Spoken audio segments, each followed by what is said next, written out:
국민 여러분 안녕하십니까? 공작간TV 그레이트 게임 최수용입니다. 오늘도 저희 방송을 애청하시는 전국 곳곳의 국민 여러분, 그리고 해외에 계시는 동포 여러분들께도 감사를 드립니다. 저희가 새로 조직한 인도태평양 전략연구원에서는 이 나라의 역사를 바로잡고자 국민들이 그동안 거짓된 역사에, 그 거짓말에 휩쓸려서 이 나라의 골간을 제대로 파악지 못하고 그동안 미련하고 우매한 행동을 했던 것을 우리 스스로가 참회하고 반성하면서 대한민국의 역사를 바로 세우기 위한 그 운동을 저희 인도태평양 전략연구원에서 시작을 했습니다. 많이들 저희들 홈페이지를 방문하시고 저희 홈페이지에 기탄 없이 자유 게시판에 글도 남기시고 하시고 싶은 이야기들도 남겨주시기 바랍니다. 여러분들 한 분 한 분의 고견을 저희들은 명심하여서 이 나라가 정상으로 돌아갈 수 있게끔 오로지 그 일에 매진하고자 합니다. 지금 오늘 4월 5일입니다. 비도 내리고 청명과 한식 절기에 맞춰서 만물이 소생하는 매우 뜻깊은 시기라고 하겠습니다. 어제 그저께 제주도에서 4.3 추모다 어쨌다 하면서 그 철없는 인간들의 또 망동이 일어났는데, 제가 지금 드리는 말씀은 제가 비밀 정보 공작기관에서 배우고 익히며 체득했던 내용들을 지금 국민 여러분들께 가감없이 그대로 지금 전달해 드리는 것입니다. 그러니까 앞으로는 거짓말에 현혹당하지 마시고 역사적인 진리, 팩트, 사실에 기반한 그 우리 현대사를 재조명해 주시기를 바랍니다. 그래서 국민 여러분들과 공감하기 위해서 오늘 이와 같은 시간을 또 마련하였습니다. 한국의 현대사는 그 자체가 통곡의 현장이다라고 우리가 정의를 내릴 수 있겠습니다. 원한 또 원죄의 무덤이다라고 해야 되겠죠. 초기 민주주의 과잉으로 일어났던 각종 부조리한 사건들, 비인간, 반인륜이 우리 초기의 한국의 현대사를 뒤덮어버리고 말았습니다. 그러기에 대한민국 건국은 찬란하였고 또 대한민국의 현재와 미래는 위대하게, 강대하게 전개되어야만 하는 것입니다. 자, 그러기 위해서 이번 제주 행사에서 그 현지에서, 제주도 현지에 연로하신 한 목사님께서 남로당 무장대에 폭동을 동영상으로 모은 단편 영화를 제작을 하였지만 그 어디에서도 상영을 할 수가 없었다고 합니다. 결국 그 목사님은 지하실 같은 좁은 공간을 겨우 구해서 제한된 사람들에게만 상영을 했다고 하니 이 얼마나 부끄러운 일입니까? 이 얼마나 통곡할 일입니까? 다시 한번 제주도에서 벌어졌던 1948년도 4월 3일 날부터 시작됐던 제주 4.3 사태에 대해서 다시 한번 말씀을 드리고자 합니다. 제주 4.3은 200년 뒤에는 역사가 되고 또 지나간 역사 속에서 그때를 아파할 수도 있겠지만 2023년 지금 현재는 4.3 제주 사건은 역사가 아니라 지금 현재 상황인 것입니다. 그렇기 때문에 피아를 분명하고 명확하게 구분해야 하는 것이 바로 여기에 있습니다. 자, 제가 소단락으로 좀 나눠서 말씀드리겠습니다. 첫 번째로, 미 군정은 제20연대장 브라운 대령을 제주도에 파견해서 1948년 5월 10일 남한 단독 정부 수립을 위한 총선거를 준비를 시켰습니다. 한편 북에서는 총선거를 방해하기 위해서 특수공작원 6명을 제주에 파견하였습니다. 이 부분이 바로 그 태용호 국민의힘당 의원이 말한 부분이 해당이 될 것입니다.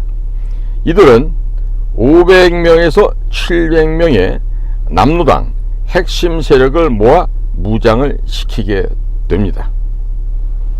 두 번째로 1948년 당시 제주도 내에서 남로당 가입자는 6만에서 7만 명이었고 1947년 3월 19일 미군 정보서에 따르면 제주도민의 70%가 좌익 내지 동조자로 나오고 있습니다.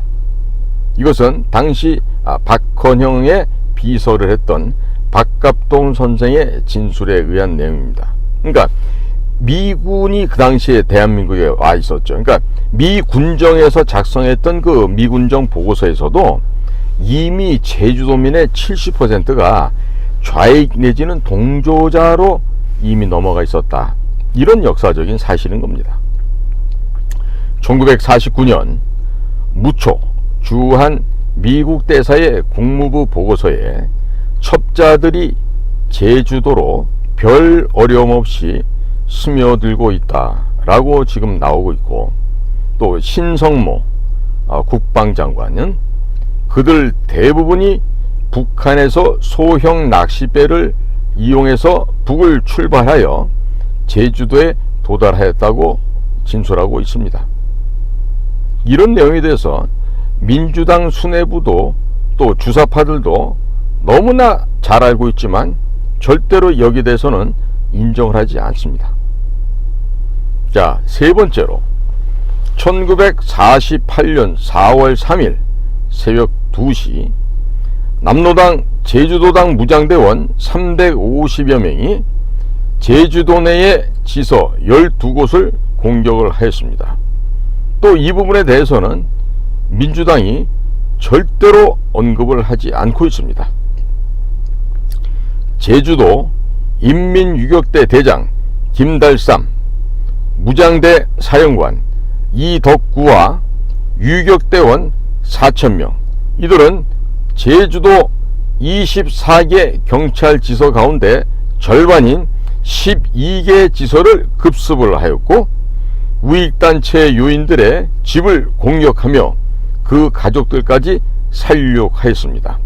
이 가운데 가장 끔찍했던 사건은 시아버지와 며느리를 발가벗겨서 성교로 시키고 포갠 다음 그 위에 나무못을 박아 죽인 이런 끔찍한 사례도 있었습니다.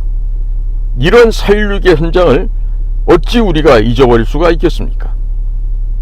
네 번째로 미 군정은 국방경비대 제9연대 당시 연대장 김익렬 중령이었는데 이 제9연대를 출동시켰습니다.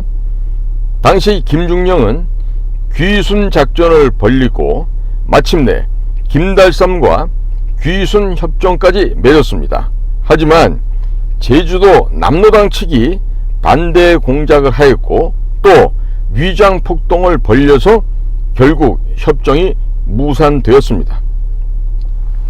다섯째로 5월 10일 계엄 상태에서 선거를 치르게 됩니다. 물론 전국적인 전체 계엄은 11월 17일에 시작이 됩니다만은, 그래서 제주도에서는 5월 10일 계엄 하에서 선거를 치르게 되었습니다. 유권자 85,517명 가운데에서 45,862명이 투표를 했다고 합니다. 절반이 그러나 남로당의 방해 등으로 투표를 하지 못했다는 것이 또 역사적인 사실이 되겠습니다. 여섯 번째로 인민유격대장 김달삼이 9월에 북한 해주에서 열리는 최고인민회의에 참석을 하기 위해서 제주도를 떠나게 됩니다.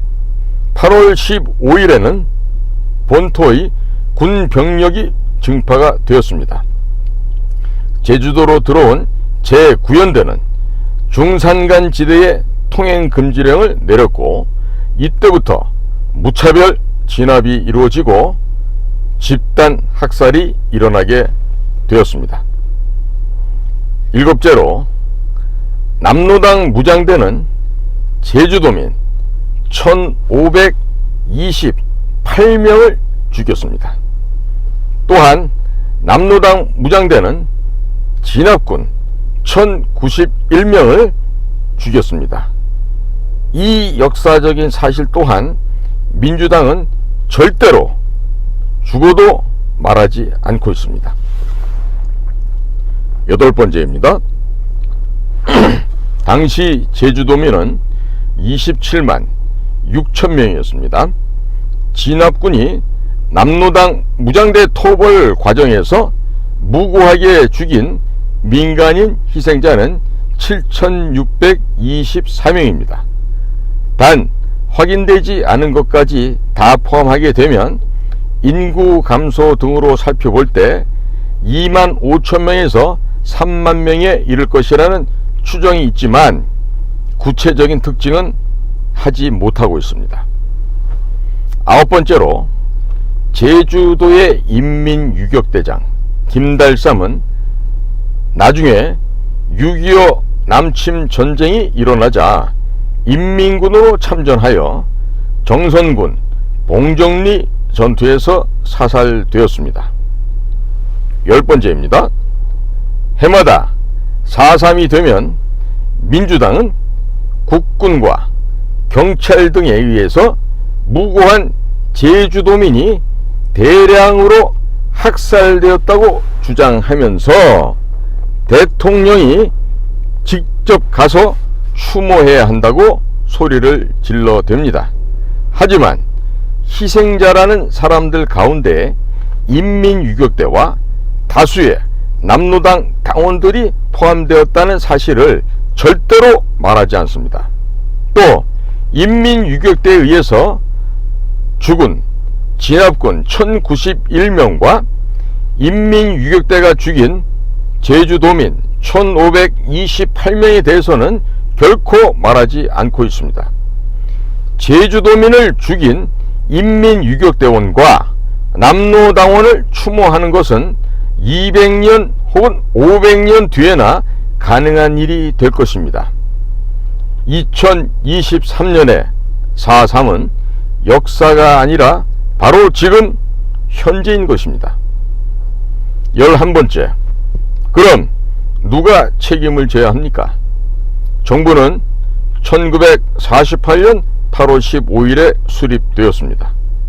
제주 4.3 사건은 미 군정기에 시작되어서 이승만 정부 시기에 끝나게 되었습니다. 그러므로 진압군의 책임은 미국이 절반, 한국 정부가 절반을 책임져야 할 것입니다. 이런데도 4.3이 자기들 것이라고 믿고 있는 더불어민주당에서는 웬일인지 미국에는 죽창을 들지 않고 있습니다. 참 아이러니하죠. 또한 인민유격대의 책임은 김일성과 박헌영입니다. 하지만 민주당, 더불어민주당에서는 김일성과 박헌영, 김달삼의 책임을 묻는 자는 단 한 명도 없다라는 이 엄혹한 현실을 우리는 바르게 보아야 할 것입니다. 12번째로 4.3 희생자의 정의입니다. 정부가 책임져야 되는 4.3 희생자는 과연 어떠한 사람들일까요? 진압군에 희생된 무고한 분들 7,624명이라고 하는데, 다만 이 가운데 남로당원들이 몇 명인지는 아직도 구분이 안 되고 있습니다. 또한 인민유격대에 희생된 무고한 분들이 1,528명이고 군인이 180명, 경찰이 140명, 우익단체가 639명에서 744명으로 확인되고 있습니다. 자, 이런 분들은 더불어민주당으로부터 절대적으로 존경은커녕 인정조차 받지 못하고 있습니다. 13번째입니다. 4.3 유족회의 정의. 오늘날 4.3 유족회라고 하면 죽은 인민유격대의 유족인지 남로당원의 유족인지 진압군과 우익의 유족인지 구분이 안 되어 있습니다. 대한민국 정부가 책임을 져야 할 피해자는 인민유격대원이 아니고 또 남로당원이 아니면서 양측 전투에 휘말려서 억울하게 죽은 양민들입니다. 이 양민에 대한 정의가 상당히 왜곡되어 있습니다. 민주당은 인민유격대원들도 양민이라고 간주하고 주장을 하고 있죠. 한겨레에서는 무장대 사령관이었던 이덕구의 죽음마저 애도하고 영화하는 기사까지 썼으니 이 어찌 대한민국의 언론이라고 할 수 있겠습니까? 14번째입니다. 그럼 4.3에 대한 해결법은 있을까요? 일단 인민유격대에 의해서 죽은 군인, 경찰, 우익단체 회원 1091명은 국가유공자로서 국가가 책임을 다하고 있습니다. 다만 진압군에 의해 죽은 무고한 양민에 대해 책임을 지는 일이 아직 남아있다 하겠습니다. 그런데 이 책임의 문제와 범위를 특정하기가 매우 어렵습니다. 현재로서는 불가능하며 또한 시도해서도 안 될 일이라고 보여집니다. 그러면 해결법은 또 묻게 된다면 해결법이 없습니다. 200년, 500년 뒤에 아픔의 역사로 불러주는 것이 지금의 해법이라고 하겠습니다. 중국의 사례를 한번 살펴보겠습니다. 중국은 1989년 6월 4일 천안문 희생자 이야기를 가족도 꺼내지 못하게 하고 있습니다. 기실 미국 정부기관에서 희생자 유가족들의 모임인 티안안men 어머니회 The Mothers of Tiananmen을 지속적으로 관리한다는 것을 중국 공산당이 명백하게 알고 있기 때문에 그렇습니다. 적들은 언제나 치유하기 힘든 부분을 건드리게 됩니다.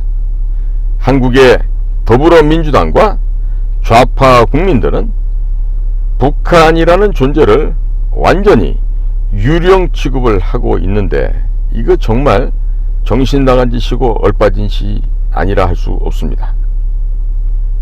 핵을 가지고 세계 최강의 국가 미국을 상대로 게임을 하고 있는 북한을 우리가 만약에 유령 취급을 한다고 하면 그것은 바로 우리 스스로 자살 행위가 될 것입니다.